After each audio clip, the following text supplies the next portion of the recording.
Hello, everyone. Oh, what happened, Donald? Did somebody hurt your fifis? Oh, yeah. So Trump is sort of back and forth on his another 2 weeks on top of the 50 days, on top of the first 100 days, on top of 24 hours for Russia to stop firing at Ukraine and do something peaceful. It's not working. So he's all pouty now, especially he finally did speak up about the Flex Electronics factory that was attacked and said he was not happy about it. Well, bitch, think about how people who were there feel now. You think you're not happy. You should go visit. Mm-hmm. And of course, he's back to say, no, we are going to take a tough stance. It's going to be sanctions, this, blah, blah, blah. So, the usual garbage release Epstein files. And all of this goes to show that his meeting with Putin meant absolutely nothing. Literally. Nothing was achieved. We could probably look up, it's probably listed somewhere, how much this cost we, the American taxpayers. Probably quite a lot. Air Force One fluctuates between $140,000 to $180,000 a flight. So yeah.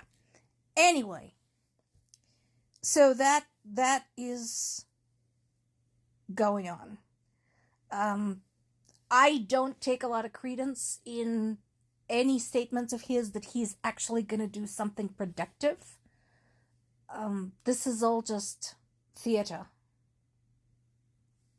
For some reason, he also showed this weird photograph of his meeting with Putin on the red carpet in Alaska, also saying Putin wanted to attend the World Cup, and it's sad that he can't. Well, you know what? Personally, I think nobody should, because U.S. has turned into such a shit show. I think FIFA and the International Olympic Committee should both pull out and boycott the United States. I don't think this country is any longer civilized enough to host international events like that. And then you and Putin can cry about it together. And both Zelensky and the European allies are saying the same thing, that this is bullshit. The whole thing is coming from Putin. The whole thing is just a waste of time. And again, my biggest hope is that the rest of the world moves ahead without the US.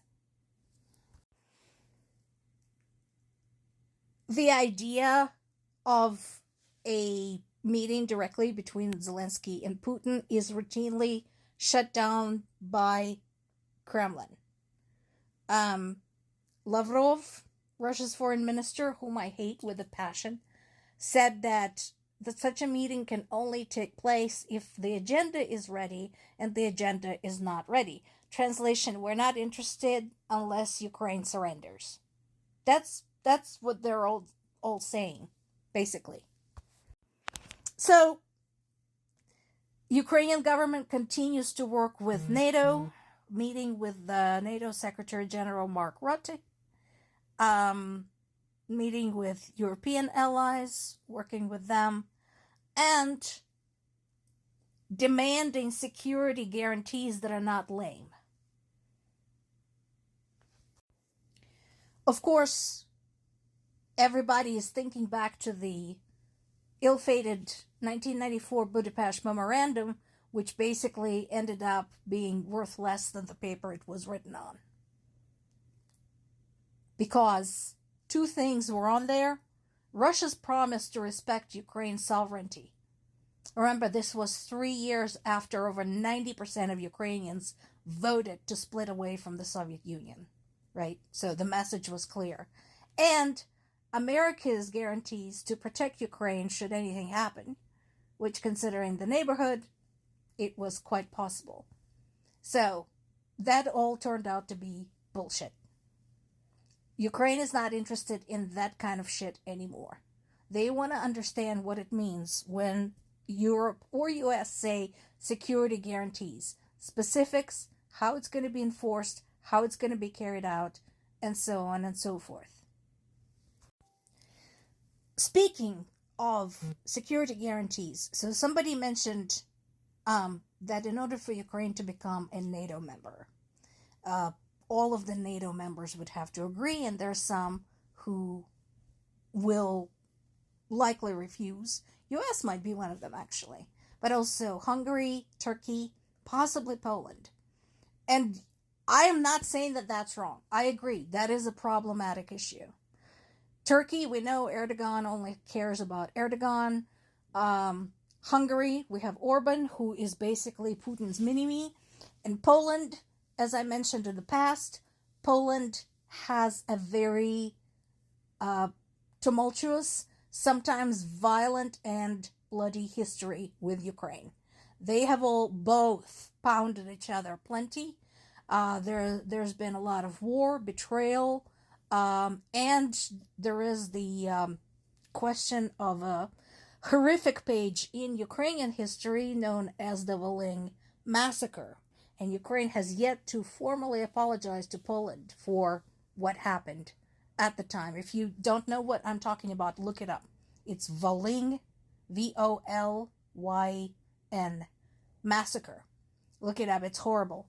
So I think Ukraine should, and I am Ukrainian, and I totally think that we owe Poland an apology. And when I was in Poland last year and this year, I actually asked about this. And the mood is basically between being torn between, on one hand, wanting that apology and that, understanding from people of Ukraine, and on the other hand, a very real horror of having Russia as the next door neighbor. It's not an easy situation. And again, it should alarm both Americans and the rest of the free world when Russia starts praising American president as a potential savior for their economy and their political situation.